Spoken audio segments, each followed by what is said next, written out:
My name is Clara, and I'm 17 years old. Last week, my life was nothing special, just a whirlwind of classes, assignments, and navigating the strict rules of my mother, Janet, and my stepfather, Marcus. They had rules for everything: no locked doors, no staying out past 9 p.m., and absolutely no entering Marcus's study. That room was like a fortress of secrecy. But everything changed when I stepped inside. It started that morning with one of my mother's usual lectures. If you want us to save money for your college, Clara, you need to show more responsibility around the house, she said, her tone sharp and full of judgment.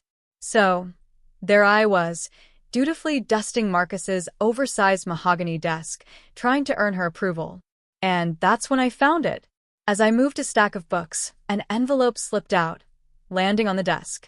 The paper was thick and official-looking, stamped with the logo of a law firm.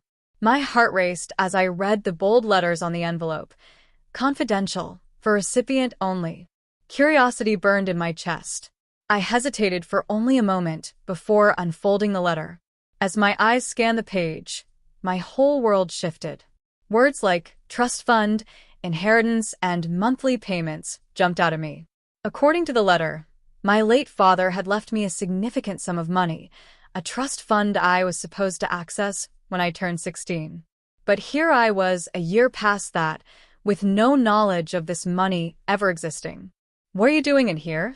My mother's voice pierced the room. I spun around, nearly dropping the letter. She stood in the doorway, her sharp blue eyes fixed on me. Her hands clutched the doorframe, and for a fleeting moment, I saw something I'd never seen before: fear. "Mom." My voice trembled as I held up the letter. "What is this?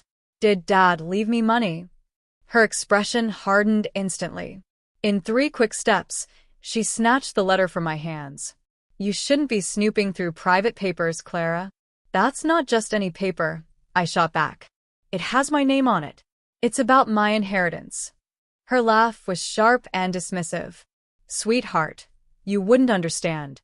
Your father left us in a difficult situation. I've had to use that money to keep this family afloat."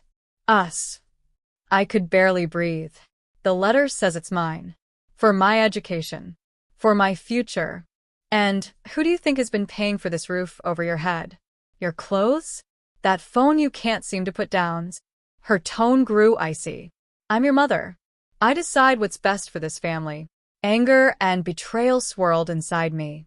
All the times she'd said money was tight, all the dreams she'd told me to put aside because we couldn't afford it, all the guilt she'd placed on my shoulders, it was all built on a lie. "Does Grandma Rose know about this?"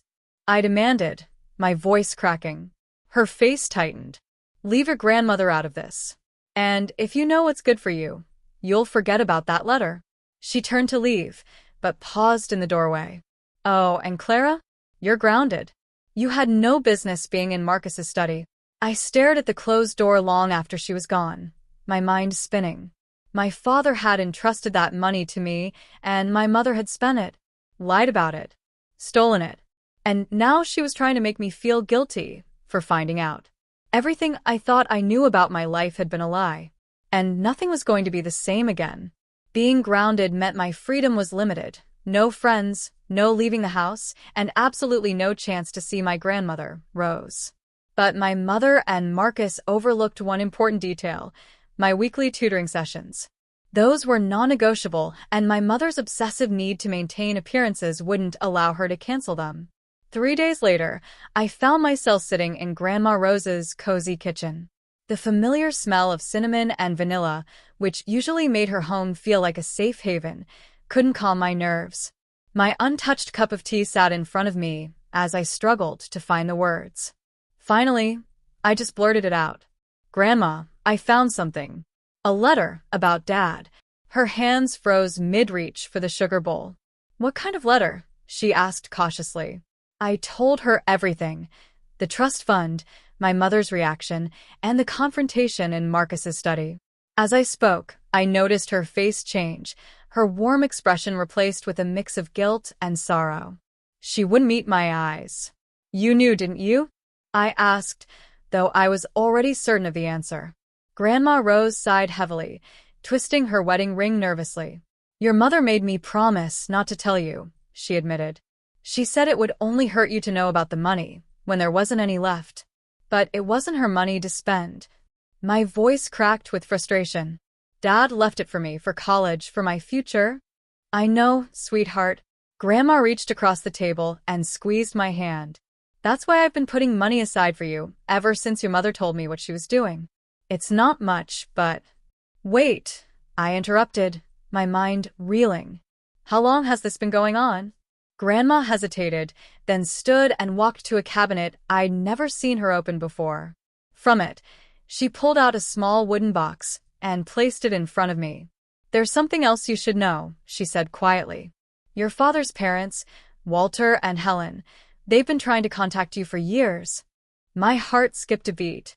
What? Mom told me they wanted nothing to do with us after Dad died. Grandma's expression darkened. That wasn't true.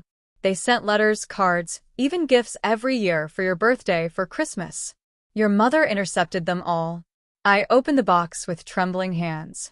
Inside were dozens of envelopes, cards, and photographs. My throat tightened as I picked up a recent-looking envelope. It was a graduation card, even though graduation was still months away. Inside was a check for an amount that made my eyes widen. They live less than an hour away, Grandma said gently. I can arrange for you to meet them if you want. Before I could respond, my phone buzzed. A text from Mom. Where are you? Tutoring ended 20 minutes ago. I showed Grandma the text, my heart sinking. She's already suspicious. Go, Grandma said, gathering the letters back into the box. Take these with you, but hide them well. And Clara, she caught my arm as I stood.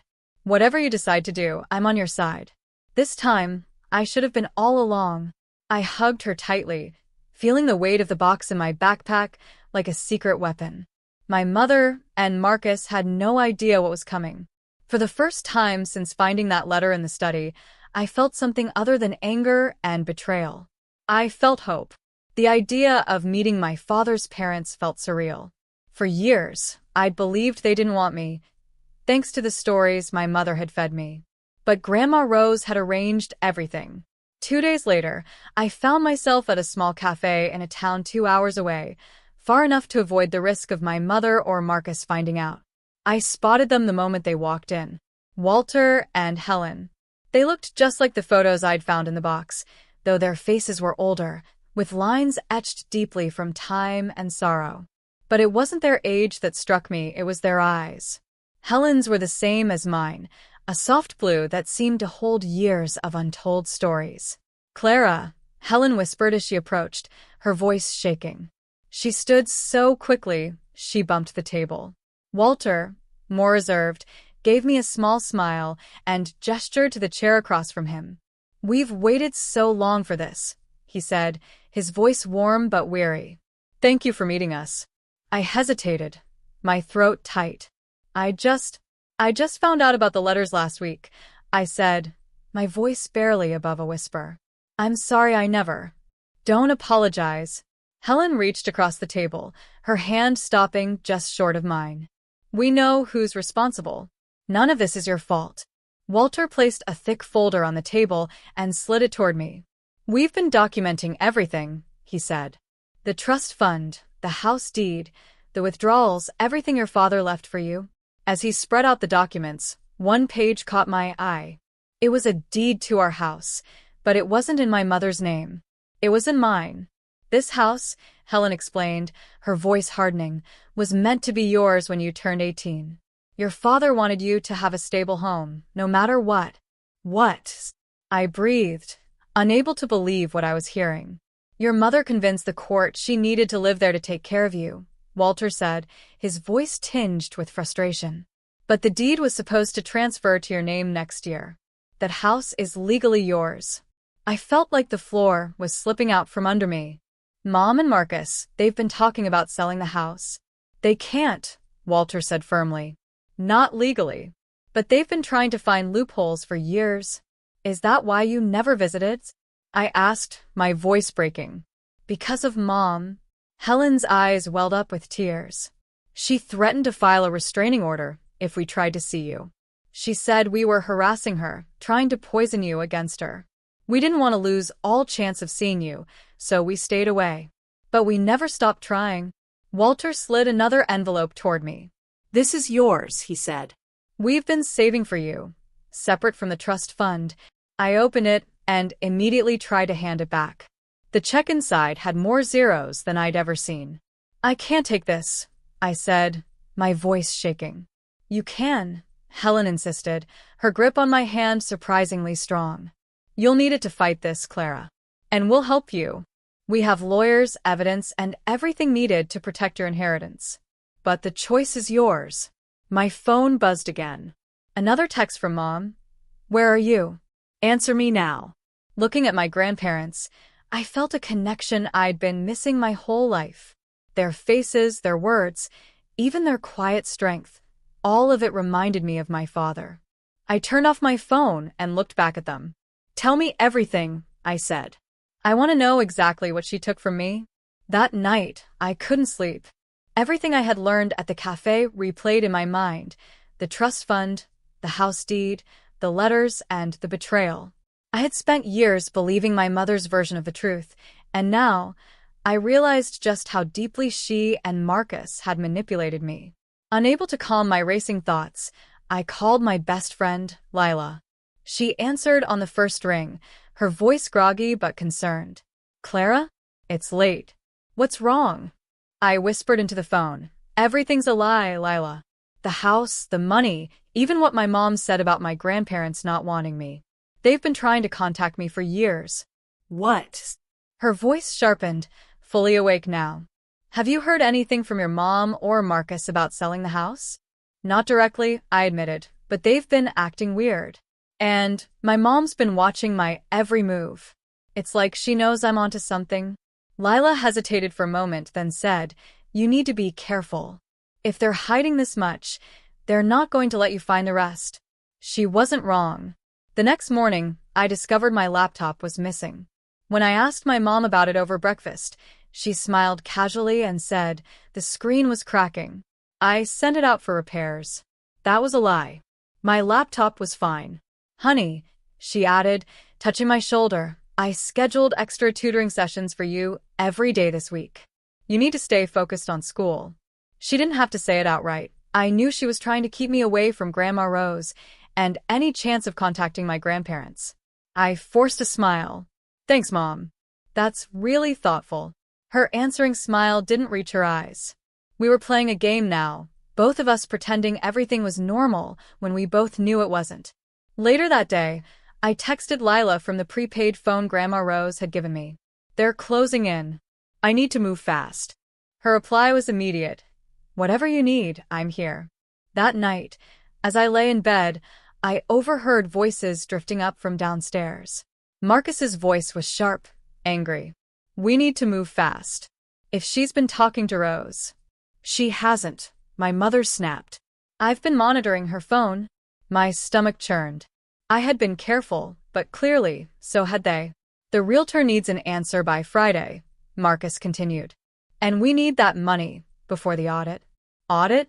My heart pounded as I strained to hear more. Fragments of their conversation floated upstairs. Offshore accounts, paper trail, clean break. Each word sent a chill through me. I texted Lila. They're planning something big. I need proof. Her response came quickly. Be careful. I knew I couldn't wait any longer. If Marcus and my mom managed to sell the house, my inheritance would disappear forever. I had to act. At 3 o'clock in the morning, I crept up to the attic, my phone's flashlight guiding me through the dusty, cluttered space. Most of the boxes were filled with old clothes and forgotten decorations. Then I found it, a trunk with my father's name scratched into the leather. I unlocked it using the key Walter had given me. Inside, I found layers of papers and photographs. Beneath them, I discovered a leather-bound journal. My hands trembled as I opened it. A noise downstairs made me freeze. Footsteps. They were coming closer. I quickly snapped photos of the journal pages, my heart pounding so loudly I thought they'd hear it. Sliding behind a stack of boxes, I held my breath as the attic door creaked open. I'm telling you, I heard something, Marcus said. It's probably just the house settling, my mother replied, irritated. Come back to bed. We can't take chances after what the lawyer said today. The lawyer? What lawyer? She's 17, my mother said dismissively. She doesn't know anything. Your mother's been helping her, Marcus growled. I saw them together yesterday. You said you'd handle the surveillance, my mom hissed. I did, Marcus snapped. But your daughter's smarter than you think. Their footsteps retreated, but I stayed hidden for another 20 minutes before creeping back to my room. I sent the photos to Walter and texted him about what I overheard. His reply was grim. Derek filed paperwork to sell the house. The sale closes Monday morning. Walter's text haunted me. The sale closes Monday morning. That left me with just a few days to stop my mother and Marcus. I couldn't let them steal what was rightfully mine, but I knew I had to be careful. They were watching my every move. The next morning, I pretended to head to school as usual, but instead of going to class, I met Walter and Helen at their lawyer's office. Walter had been busy. We're filing an injunction, he explained, sliding a folder across the table.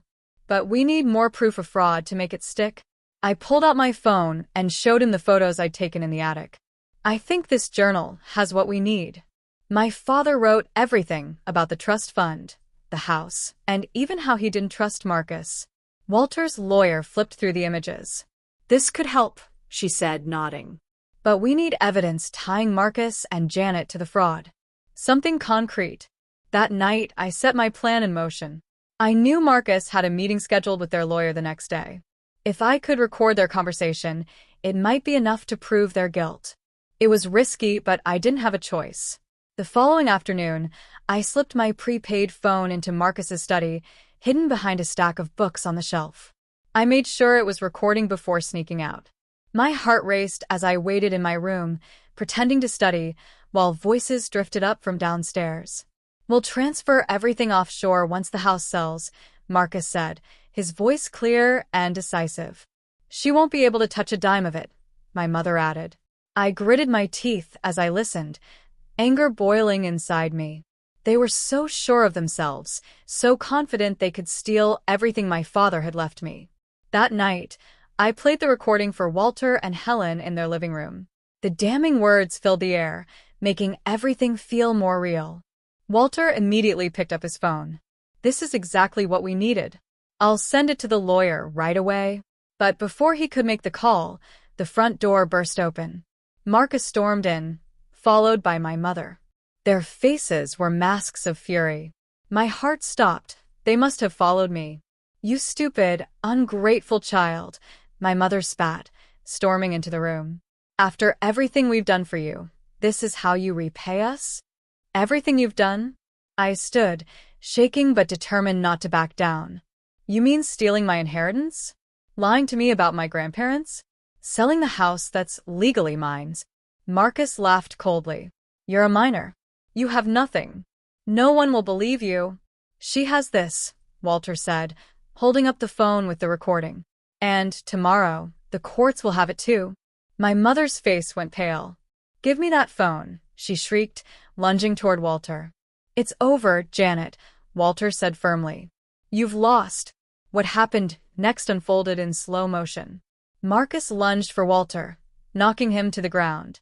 There was a sickening thud as Walter hit the floor, clutching his chest. Grandpa! I screamed, rushing to his side as Helen called 911. Marcus stood over us, holding the phone triumphantly. Looking for this? He sneered, dropping it into a glass of water. Oops. It doesn't matter, I said, trying to sound braver than I felt. I've already sent copies. Before I could react, my mother's hand lashed out, her ring cutting into my cheek. You ungrateful little liar, she hissed. You're just like your father, always trying to ruin everything. Ma'am, step away from her. A police officer stood in the doorway, hand on his weapon. Behind him, paramedics rushed to Walter's side. My mother's demeanor changed instantly. Officer, thank goodness you're here. My daughter is having some sort of breakdown, making wild accusations. Save it, Helen snapped, holding up her own phone. I recorded everything. My mother's mask cracked, and for the first time, I saw real fear in her eyes. The hospital waiting room felt like purgatory. Walter was stable but unconscious, and the police had taken Marcus and my mother in for questioning. I sat next to Helen, her hand clutching mine as we waited for news. The silence was broken by the arrival of Marcus's lawyer. He approached me cautiously. "Miss Taylor," he began, using my last name as though it might soften the blow. "Your mother and stepfather would like to speak with you privately." Helen squeezed my hand. "You don't have to, Clara." But I needed answers. I followed him to a small conference room where Marcus and my mother sat. Their confident airs were gone, replaced by a mixture of defeat and desperation. The lawyer closed the door behind me, leaving us alone.